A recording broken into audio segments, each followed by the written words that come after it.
Salut les bros. Ah, il est pas beau ce marché de singes, hein? Putain, BlackRock qui parle d'un Bitcoin à 900 000 et paf, le lendemain, qu'est-ce qui se passe? Monsieur Trump qui nous la met et qui refait une annonce complètement brutale, agressive sur l'Europe, c'est encore pire que la Chine. Et du coup, qu'est-ce qu'on a? Un énorme retracement d'un coup, pile quand on a bien tout nettoyé au nord. Comme c'est marrant que ça tombe maintenant et pas... le hasard est quand même bien fait. Hein, la smart money, bon, tout le monde se tient la main. Normalement, le marché devrait punir le fait qu'on ait une incertitude telle avec quelqu'un d'aussi erratique et brutal. Mais apparemment, il joue le jeu. On descend quand il dit de la merde. Quand il dit oh finalement non, on remonte. Donc en gros, le marché obéit complètement à ses désirs. Et bah, si j'étais lui, je vendrais et j'achèterais en fonction de ce que je vais dire. Hein. Bon voilà. Hein. C'est quand même hallucinant. C'est dingue. C'est dingue d'en être réduit à ça. Que limite les news économiques, on peut plus les anticiper. Donc il y a l'incertitude. Donc je ne comprends pas que les investisseurs, les grosses mains, ne s'enfuient pas complètement de ce bordel, quoi. Voilà, on a fait un petit gap au nord, là, donc on va peut-être encore avoir un rebond, mais ça va faire partie des pièges et ça me permet sur le S&P de voir les pièges qu'il va y avoir sur le Bitcoin. Parce que quand on fait comme ça, après on remonte, on comble le gap, on rejette dans l'OB, hop, et on descend. Et à mon avis, maintenant, Bitcoin, il va faire ça. Il va faire une capitalisation à la baisse, malheureusement. Mais pour de mauvaises raisons. Pour de mauvaises raisons. Moi voilà.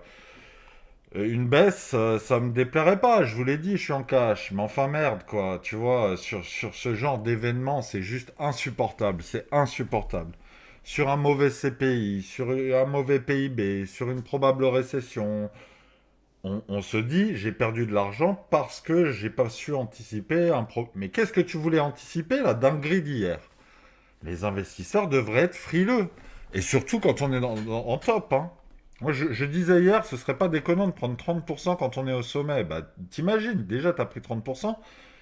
Tu pourrais déjà presque les réinvestir si t'es archi-boule. Mais comment être boule avec un mec qui part en cacahuète comme ça? Et qui a confirmé hier qu'en plus, il négociait pas avec l'Europe, que c'était 50% et c'est tout. Et il va changer d'avis dans une semaine. Et voilà. Et donc, tu peux capitaliser à la baisse. La Smart, elle va capitaliser à la baisse jusqu'à ce qu'elle ait trouvé ses points d'intérêt. Et si ça se trouve, ce sera archi bas. Ce sera archi bas. Et si ça se trouve, moi, hier je vous parlais. Je vous parlais de la fin de la pause. Ouais, la fin de la pause, c'est là. Et je disais, on peut très bien faire ATH sur ATH et à la fin de la pause, on sell the news. Mais il semblerait que le marché soit vraiment très con et qu'en fait on fasse plus de sell the news, qu'on va peut-être faire ça et à la fin de la pause on monte. Et c'est ça qui et on va peut-être faire mon bar de géant. Hein. Voilà. Hein. Enfin bref, on s'en fout. On s'en fout. De toute façon, il se passe toujours autre chose que ce qu'on prédit à long terme. Donc le long terme, c'est pas très intéressant. Mais en tout cas, ce qui est très frustrant, c'est de perdre de l'argent pour ceux qui étaient en position hier sur ce genre de choses, quoi.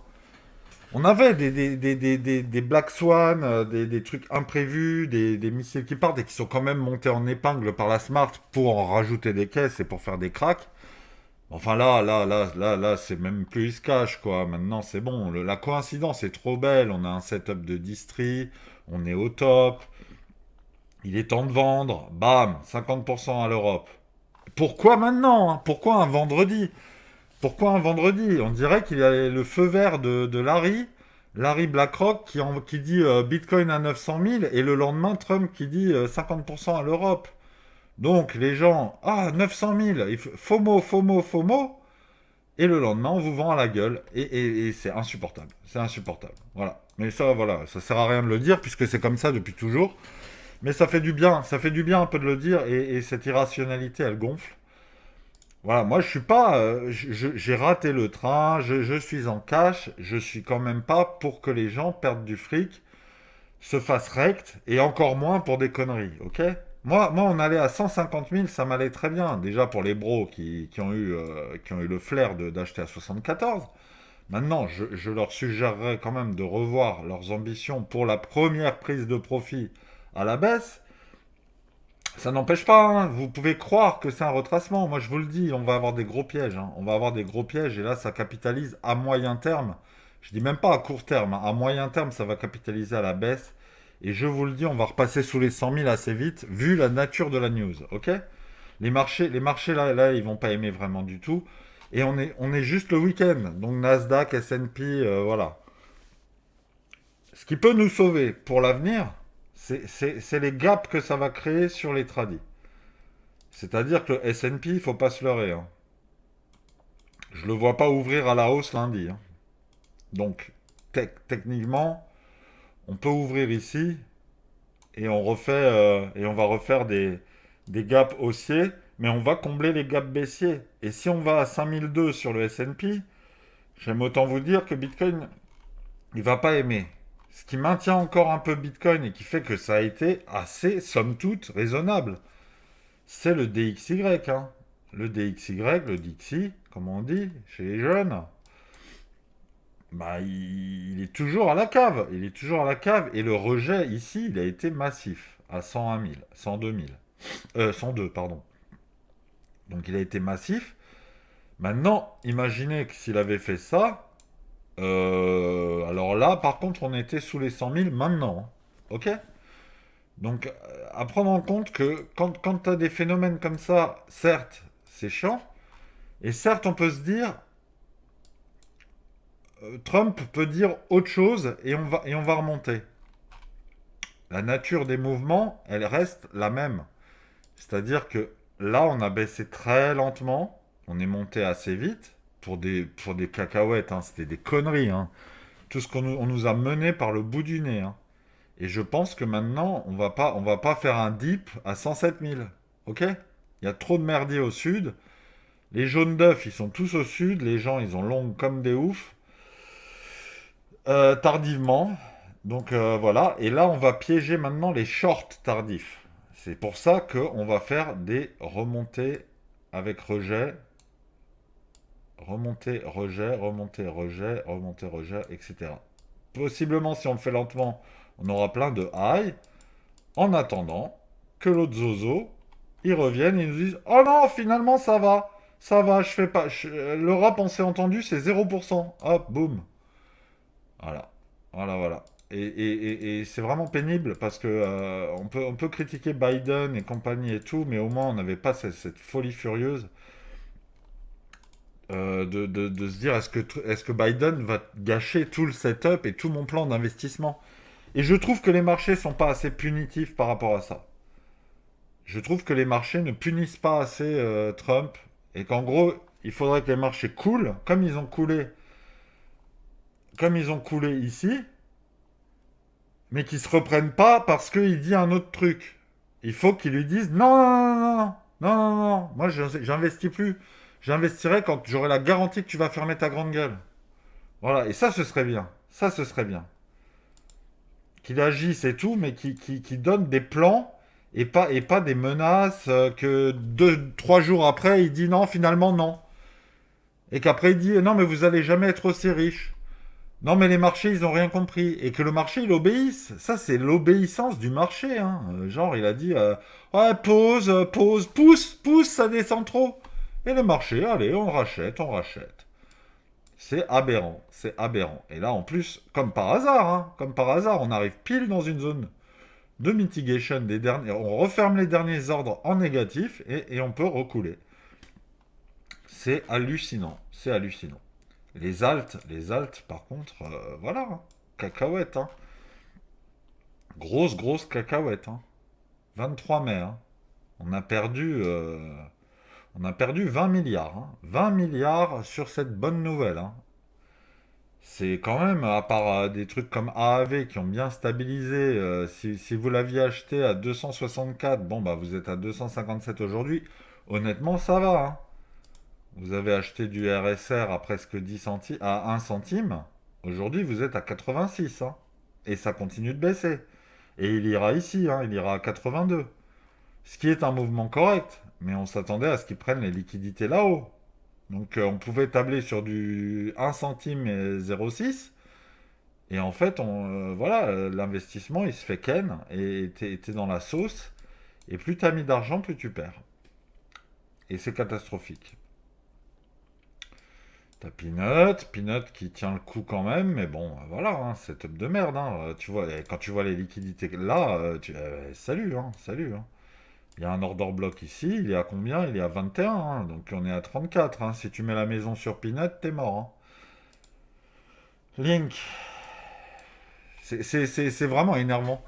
C'est énervant, hein. Vous voyez, moi je suis en cash, je devrais me dire, ouais, cool. Mais non, pas cool, parce que ça c'est n'importe quoi. Imaginons, t'es sur les trucs là, voilà, la Link, tu vas investir, Link, voilà. T'investis ici. Qu'est-ce qui me dit que l'autre taré, il va pas dire, non mais les cryptos, en fait j'ai eu tout faux, j'ai perdu trop d'argent et en fait on va arrêter la crypto. Il dit des dingueries, il dit des dingueries. Pourquoi il dirait pas des dingueries comme ça, tu vois? Bon, sa crédibilité, c'est sûr qu'elle en prendra un coup et j'y crois pas, mais le mec, il a 80 ans, il s'en tape, il s'amuse là. Lui, il joue, hein. Putain, on a un gosse avec une manette PlayStation et le monde, c'est le jeu, hein. Le monde économique, en tout cas, pour l'instant. Mais voilà, hein. Bah, Ether 15 000, non, 2005, hein, 2005, hein, galère. Putain, il a pris encore super cher. Il prend plus cher que AAV, hein, quand même, hein. C'est notable, hein. Quand je vous dis que c'est une galère. XRP, il a pris très cher aussi, mais il est toujours dans cette stabilisation à 2,30, voilà, 2,40. 2,30, 2,40, c'est le point d'acceptation. Si ça décroche, ça décrochera, mais bon, ce serait vraiment trop dommage en plus que ça décroche pour des raisons comme ça, quoi. Mais je vous le dis, il y a du merdier au sud, et on dirait que tous les prétextes sont bons pour y aller, hein. Surtout quand on a fait la TH, les bons bénéfices, et voilà, hein. 111 900, 111 900, on est à 107, 107,7. Et ils ont pas traîné, hein. C'est ça un top, hein. C'est ça un top possiblement, hein. Et puis là-haut, il n'y a plus grand-chose à chercher, hein. C'est ça qui est terrifiant, c'est ça qui est terrifiant. Donc voilà, moi ça me gave.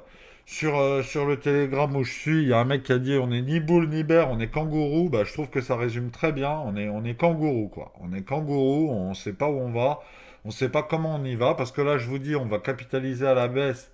Mais il suffit d'un tweet et ça y est, on repart comme en 40. Et comment tu veux investir là-dessus? Il faut un peu de rationalité. L'investissement, c'est l'avenir. C'est qu'est-ce que je pense de quoi l'avenir sera fait. Et on a un mec aujourd'hui qui nous empêche de vraiment se projeter dans l'avenir. Parce que c'est un gamin capricieux qui dit ah bah ça, ah bah non, ah bah si, ah bah non. Et bah voilà, tu peux pas te projeter, c'est l'incertitude. Et encore une fois, je me répète, mais je trouve que le marché ne punit pas assez cet état de fait et que le marché a le pouvoir de lui dire ferme ta grande gueule. Ferme ta grande gueule. Et ça, c'est hyper important. C'est hyper important qu'à un moment ce soit fait. Ils le feront pas pour Bitcoin. Ils le feront pas pour Bitcoin. Ils le feront pour S&P Nasdaq. Ils diront ferme ta grande gueule. Maintenant, la Smart, elle est main dans la main avec lui, hein. Elle a fait les setups, elle a terminé ce qu'elle avait à faire au nord sur le Nasdaq. Et comme par hasard, un vendredi soir, avant la fermeture des marchés, il sort sa dinguerie. Il sort sa dinguerie. Moi, je vous le dis, hein, c'est insupportable. C'est insupportable. T'as vu, j'ai pas perdu. Un peu sur RSR hier, j'ai un peu perdu. Mais j'ai pas perdu mon wallet là-dessus. J'ai pas perdu 10% de mon wallet. Là, il y a des mecs, ils ont 50 000 balles. Ils ont perdu 5 000 balles hier sur ce tweet, quoi. Mais je suis énervé par ce que devient le marché, quoi. C'est chiant, c'est chiant. Tao, 427.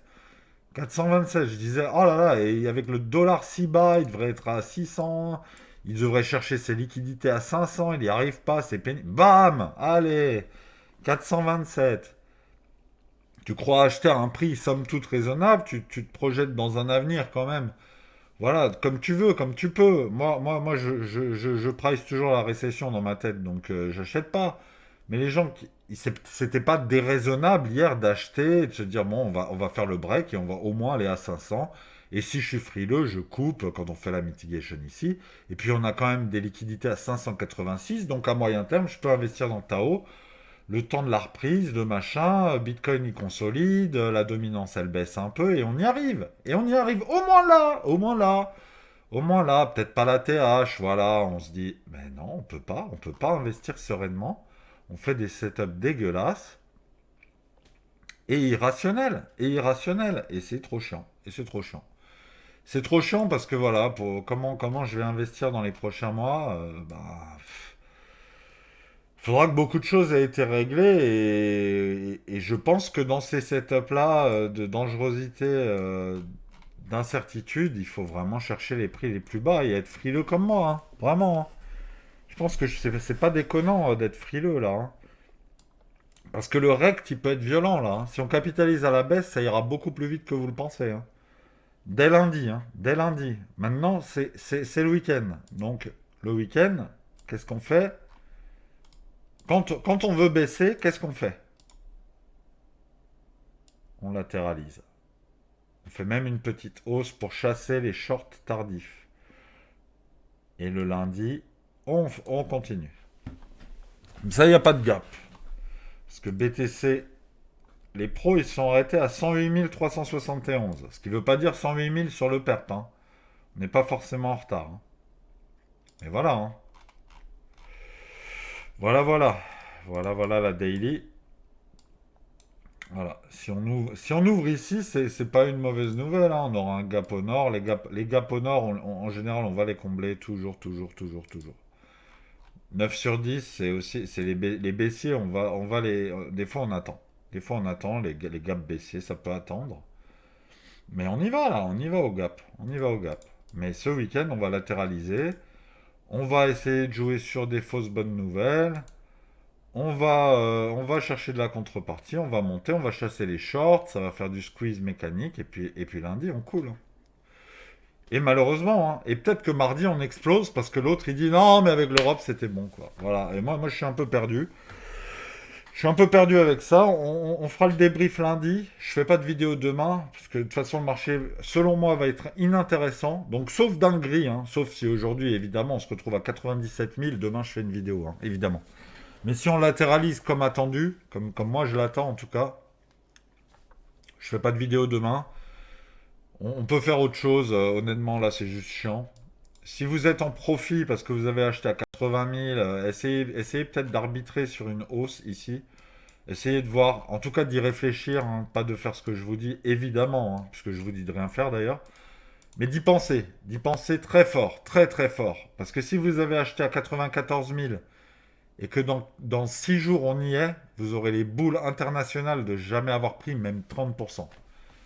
Parce qu'avec 70% qui bossent sur une montée inattendue, bah c'est quand même bien. Et les sous que vous les avez dans la poche. Ils sont pas perdus.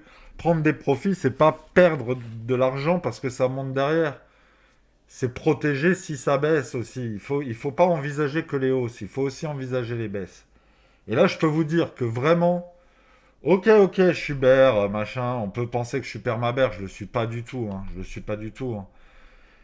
Mais là, on peut quand même penser qu'il y a une capitalisation à la baisse qui nous attend, au moins jusqu'aux 100 000. Donc, on fait très très gaffe, hein. Et comme je vous ai dit, hein, cascade de merdier, hein. Cascade de merdier, donc attention, attention, attention. Et les alts, c'est malheureux, mais je suis pas optimiste, hein. Je suis pas optimiste du tout. Et ça me fait chier. Ça me fait chier parce que le retournement, j'aurais aimé qu'il soit construit et que je puisse le définir moi-même. Mais là, on voit bien que c'est complètement artificiel, c'est le top.